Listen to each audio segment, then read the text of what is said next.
Hello and welcome to Reviews. I'm still at my hotel here. I got a nice king size bed here. As I mentioned last night, I had to switch a few rooms, so eh, I don't mind this big bed. It's not bad. But you may hear the AC kick on because it is still right now 83 degrees tonight, and oh, today was crazy. It was like 80, according to the weather, it was 88 degrees. For October 3rd, that's crazy.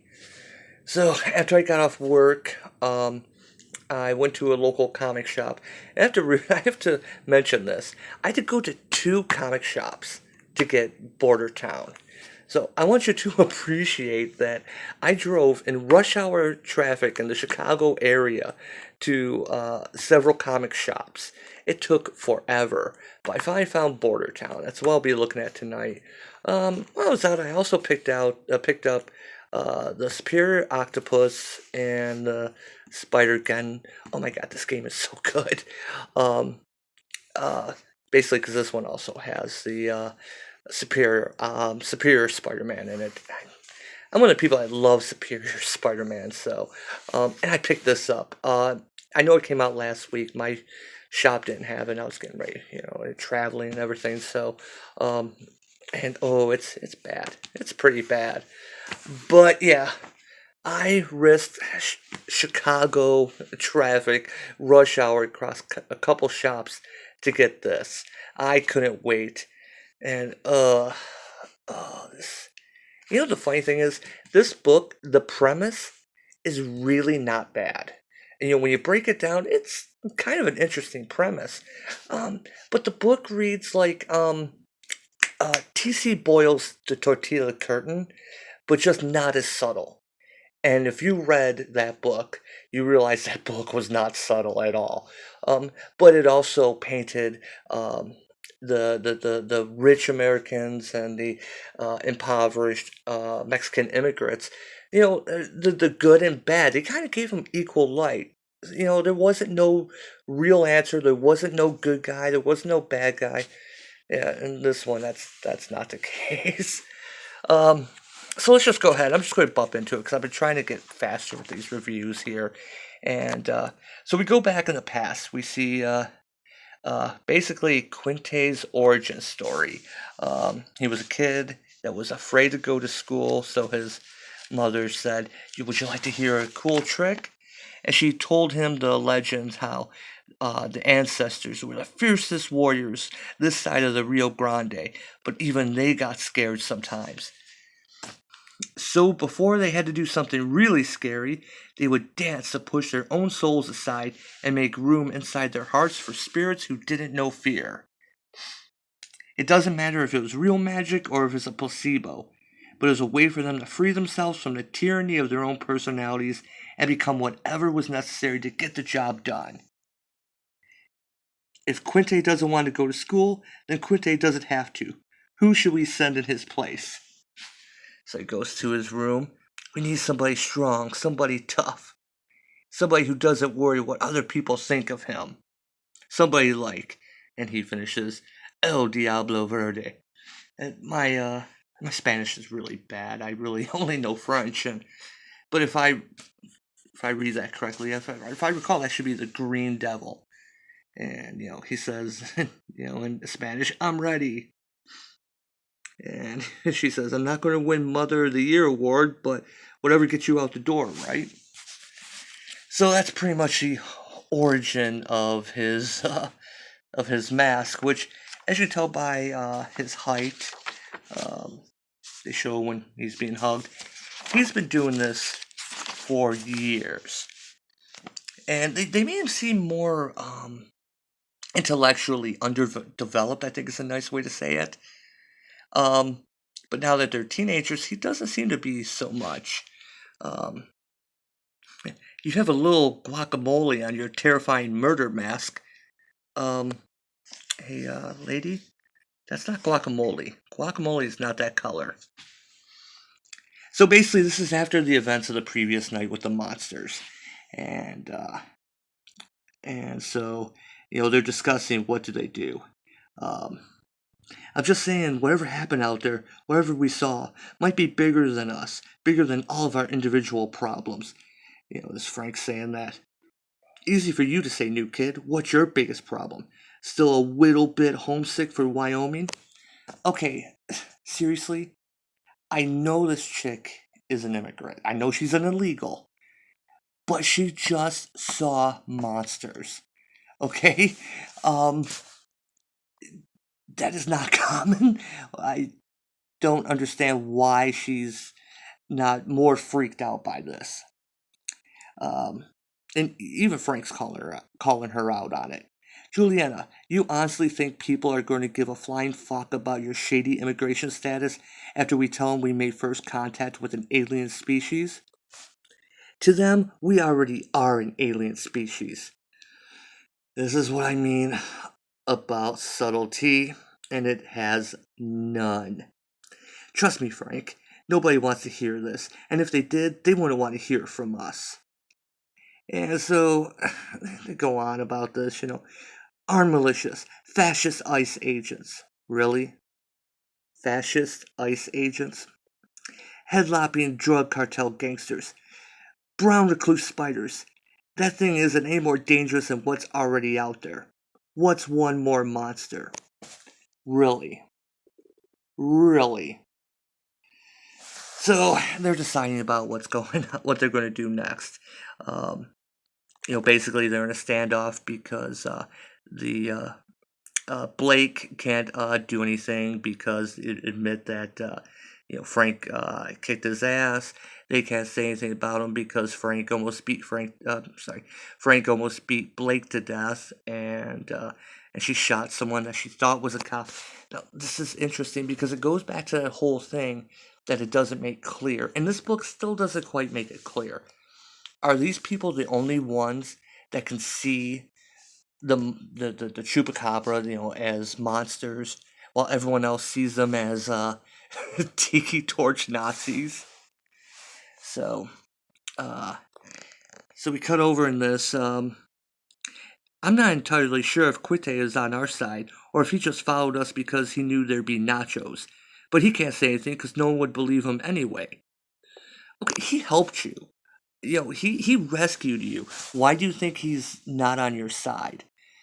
They said in the first issue that no one, he doesn't really associate with anyone, not even with the skinheads. So why do you think he's against you? And neither camp can tell that we saw a literal shape-shifting monster, because it makes us sound like we lost our minds after snorting a bunch of ground-up VHS horror tapes. And the entire time she's doing this with her finger. Wrap it up. What is this? So basically, they agree that they're just going to go their own ways and never talk about this again. So we cut over to Blake's house, the skinhead that got his butt beat up, and there's his dad. I mean, so stereotypical. You're all past curfew, Blake. It's not safe out there, especially after sundown. You know that. Where were you? Library. Good answer. Study hard. Keep those grades up and become president someday. Fix the world. Make sure all the supplies we got piled up keep collecting dust. As he's feeding this rabbit. I've owned rabbits.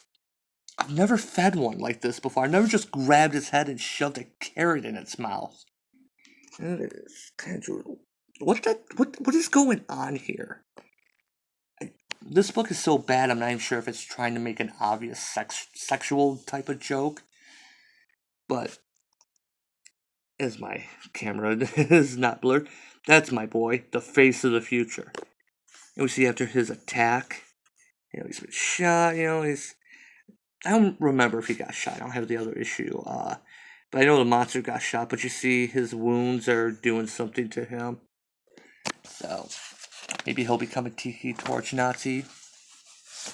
So we cut back to the nightmare realm, where that chupacabra that came to the real world, and they do call it the real world as opposed to, is this the imaginary world?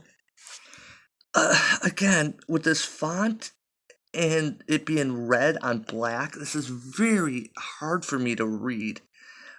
Somebody grabbed that freaking lizard. And so it looks like these other chupacabra are chasing after him after he came home to heal. This design, now I look at it more, this looks like a pretty awesome metal cover. Like a Swedish death metal. It's pretty awesome. And that scaly has violated the natural order. I'm trying not to read all the swearing that's trying to be edgy. Has violated the natural order of things for the last time. One of you grab him before he reaches the crack in the border between worlds, or you will all feel the hot, hot wrath of... Anastasia told me how to pronounce that in the previous video, and I'm not even going to try it because, like I said, this is very difficult for me to read. I'm actually trying to read it through my camera. And so then we cut back to what I presume are, various Mexican myths. I really am not up on my, Aztec mythology, so we get a two-page spread here that's kind of cool, as suddenly all these various mythological creatures, I guess, are around, and some of these I can't even read because of the coloring of the font, and the coloring and the font. So, I know there's a comment where he says, don't just stand there, don't just stand around menacingly, get off your asses and help. So they're all just kind of standing around, and so he's trying to make the escape toward the border, then they all chase after him, and he gets it from him, says, I know that look. Don't even think about it. Our little chupacabra hasn't escaped. He only added millennia of pain to his sentence. Once I inevitably recover his sorry hide. Sorry, that's very hard for me to read. This is kind of interesting, because he's not trying to invade our world. He's stopping the other nightmare creatures from invading. And we get one little demon guy who gets the idea that he's going to jump and gets punished for it. So that's actually kind of an interesting concept. That, this, whatever his name is, he's actually protecting his side of the weak point between the worlds. So that's about the only clever thing in this book. So the chupacabra comes back, and I'm still not clear. We saw a bunch of chupacabra before that were attacking people. Was one of them this guy? Or are the chupacabra allowed to come into our world? The ones that killed the couple, the immigrants and the rednecks at the beginning of the first issue. Which one was that? Was that him? Or was that another chupacabra? So he's being chased by his brothers, I guess. And you got this guy on the porch who sees them coming in. Hello, 911? I'm at the corner of Chavez and Main, and I'd like to report a trio. And of course, they see the monsters as, something else. And when Quinte is watching the news, godless hippie scum. They are believed to be extremely agitated and extremely dangerous. Hippie scum. And, we got the fuel to burn. Yeah, because the Bernie supporters weren't they pretty much the most chill of all the presidential candidates, fans? They were pretty much the most chill. So Quinte sees the monsters fighting each other at this point. Our apologies for the technical difficulties. We seem to be experiencing some type of distortion with the feed. And, Quinte says, oh, it's a mask. So I think that's why Quinte can see that the people are actually monsters, but the average person does not. Now, Frank would make sense because he had that music stuff come through the radio from station 66.6. Not quite sure about some of the other ones here. So he leaves. We cut to, what's her name? Juliet's room, Julieta, whatever. And she gets an alert, emergency alert, which is funny to get this on the day that the presidential alert came out. Um, she sees the thing. Those aren't terrorists. And too many loose ends. This is getting stupid. If those things lead back to me, I'm royally screwed. And of course, she has her bag with the gun in it. So she takes off out the window. And we got the Hex Wife's thing here. Now we got the Amy's room. There's some kind of disturbance, possibly a riot downtown. And we see that she's pretty nutty. She's not dealing with this well. She's all smudged up with ink. And she's just been drawing the chupacabra over and over and over, dozens of pages. So she can see the monster, as you can tell by all these drawings. And then we cut to Frank's room, who's not even unpacked. Hey, yeah, way to go. You put up a poster of Green Lantern. Of Kyle's costume he wore like 10 or 15 years ago. Yeah, way to keep current there. So he hears what's going on. He grabs a bat and cap, and he goes out to deal with this. And his mom's boyfriend, stepfather, whatever. We landed in town 3 days ago, and the kid hasn't unpacked a single box. Just sits in his room staring at the wall. Now, if he wants to go to the park and knock some balls around with the neighborhood kids, and you're clutching your pearls, aren't you aware what time it is? Okay, fine, whatever. So he gets on a skateboard. The two girls head out running, and oh boy, look at this, so silly. It's like a Scooby-Doo. We all just ran into each other. Really? We all just ran into each other on the same corner. Now, granted, it's probably the corner that where all this was cited, but yeah, they ran into each other. And so they start talking stupid things, like I exist in the margins of my own story, or like the trajectory of your life was decided for you hundreds of years before you were born. Was Quinte the only one smart enough to stay home? Nope. Yeah, teenagers don't talk like this. How you doing, fellow kids? So then we see Quinte wrestling with some of the chupacabra. And you notice they're not in the scary form. So they haven't even shape-shifted. They're still just in these non-humanoid forms. And he says, finally, little help? And so they ask him what's going on. And he says, what do you need us to do? Not me, him. The other ones were attacking him. I think he's on our side. Okay. Did you realize that's the one you guys shot the day earlier in the day? And then Amy just pulls this out of nowhere. Must be the runt. My cousin had a cat like that, abused by the rest of the litter. Fronted all tough when he first met people, 'cause he was scared. That's your deal too, huh? Inside, you're just a big pussy. Really? I get the feeling all this was a setup just for that entendre. And yeah, people don't talk like this in the middle of all this action. The AC just kicked on. So I want to skip pages here because basically it's just fighting off the rest of the monsters, and they decide that they're going to run. And so as they're running, it just so happens that this late at night, that one woman yells, that we saw, that ran the shop in the first issue, hurry, in here. And, Quinte says, come on. And they run into the store and, slam the door on the chupacabras, because windows. And, so as they're holding the door, she says, I've been expecting you.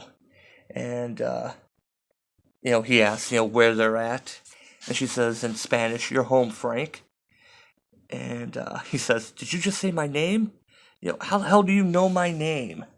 Because she's the mystic old woman in these stories, don't you know? And she says, your family and I go way, way back. And next issue, the occult history of Devil's Fork is revealed. And yeah, and we're just at the end of the issue. Oh god, this book is dumb. At least this one had more stuff. This one was not as heavy-handed, as the first issue was with, oh, bigots bad, illegals, poor illegals, and I know how bad that sounds, but, yeah, interesting concept. This one is a little bit toned down. But like I said, it's not subtle. About the only interesting thing is the Lord of the Underworld here, who's actually, it seems like he's trying to keep the world separated. Something good can actually come of this, and I'm kind of want to see what's going on with him. But yeah, the rest of the book, it's still kind of stupid how the people see the monsters as are we know the monsters shapeshift, but are they shapeshifting into these people based, like they said in the first issue, based on what they fear? And if that's the case, Frank and Quinte, I think, have reasons to see them. Quinte sees through the mask. Frank got infected by that thing, but she obviously sees that they're not terrorists, and the Amy girl is drawing pictures. The worst part is kids don't talk like this. We're trying to be silly, we're trying to be clever, we're trying too hard. you know, 4chan has this thing where they say that ComicsGaters don't actually read comics, that they complain about. I actually go the other way. I think that, with the exception of, the families and friends of the creative team, I think commentators like us are really the only people buying these books. And I'm just glad I didn't pay extra for a variant copy accidentally this time. But yeah, this book's dumb. This is not the way to start out Vertigo. So I can't wait for Zoe Quinn's book. That's going to be that is going to be hilarious. I just know it. So at least I got a couple more interesting books, and I didn't put you through this. It could have been much, much worse. I've seen some of the videos on this from last week, and I flipped through it, and oh my god, I thought this was heavy-handed. Jeez. So, alright, well, I'm calling it a night. The AC's kicked on. It's still pretty hot, so alright, I will see you next time, and thanks for watching.